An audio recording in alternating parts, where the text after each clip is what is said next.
And good morning and welcome back to the Vape Rooms once again. Your local vape connoisseur is joining you today. And in West Derby we do have not the man of many names and not the man of many bow ties. We have Groot, the little tree man. But yeah, I've got a habit of doing that. As soon as you mention Groot, I'm just like, yeah, he's tiny. He's on our tilt. But nonetheless, I'm here at Garston today, and you do have Sean, aka Groot, up in West Derby on the northern side of Merseyside for everyone there. And our West Derby store is in that direction today. So, today's video is primarily just a nice little catch up with you all. It is a new week, so it's always nice to have a little bit of a catch up. So how is everyone doing? I know you probably can't reply to me, I probably can't hear you, but how is everyone doing? I hope you're all doing well. And today, my video, as I said, a little bit of a catch up, see how everyone's doing. As you can plainly see, we are still fully stocked up, and from my little tour video yesterday. But I've got a little bit of a topic of discussion to talk with. So a lot of people do ask, like, even though kits are of similar size, how are they so different? So there are very many differences between kits. You can, as you'll plainly see here, I have two kits that are similar size, similar shape. But what are the differences? What are the differences? So we'll start off with the more, I'd say, beginner friendly. So we have the Anakin Adept. I have it topped off with a Nautilus 2 for this video. So as an example, this particular kit, even though it is in similar shape and size to the other kit as an example, this is a mouth to lung device, and it is a very starter friendly kit as well. So as I said, mouth to lung, it replicates the sort of throat hit and sensation a cigarette will give you. A very tight bore for the mouthpiece. This is a 510 mouthpiece. So naturally 510s are a lot skinnier, which sort of close down on the surface area. But as for the battery or mod in this case, as you can see on the bottom, that is a wattage guidance for the device. Now if I am to switch it on, bear with me, I am taking the tank off. I don't want to burn this coil out. So if I do this, we are switched on at the minute. As you can see, we are switched on. Bear with me a second, guys. This jump cut is sponsored by the Vapor Rooms. Apologise about that, guys, but we know that not every customer wants their faces and intentions revealed on videos, but it's all good. It's all good. We respect people's privacy here. But, as I was saying, we do have a mouth-to-lung setup here, and I was talking about the battery. So, as you can see, it does fire up, typically to how normal devices work. But as for the wattage control, it's presets based on levels. And then that's where, as I was saying before, the bottom end of it comes. It gives you a guidance based on the wattage that you would prefer.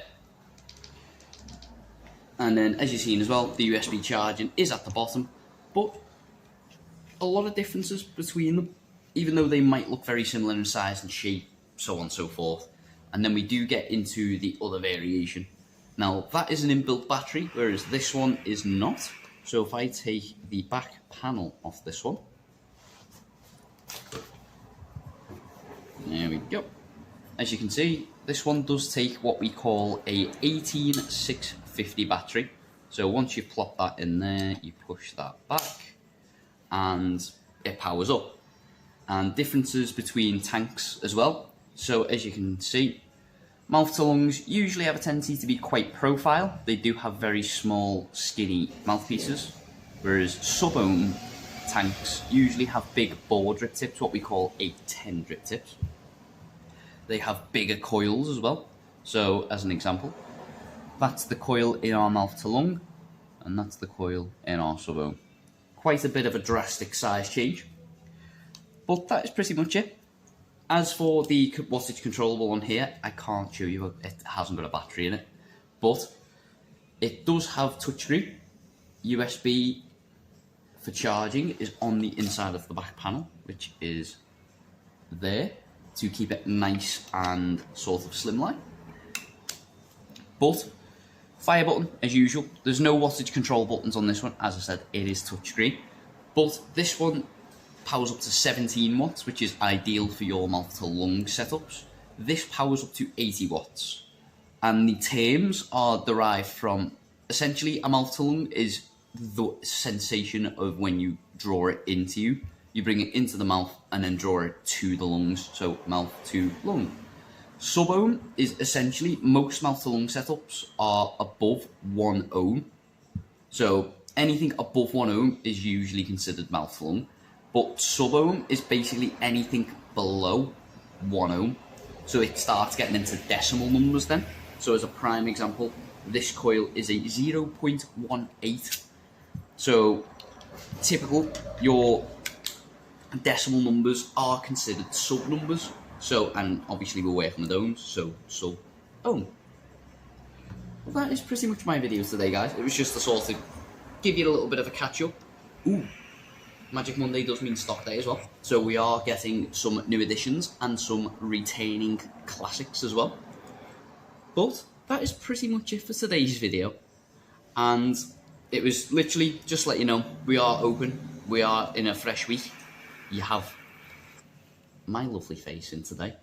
And the differences between mouth to lung and sub-ohm setups, because a lot of people do like to ask, and do pardon the incoming vape. I have a lovely regular with me today and he just likes to let me smell his flavours. But hopefully, if you are coming in today, I will see you soon. But if not, that is all good. We all know that you do have busy moments in life, but we do wish that your day is filled with a lot of positivity, a lot of joy, and you know what, some sort of fun. This morning, it doesn't look very pleasant now, but this morning was cracking the flags. So we do have a chance. We do have a chance that we could see some sun and we could have a lot of fun. But nonetheless, hopefully I will see you soon. And until then, ta-ta for now.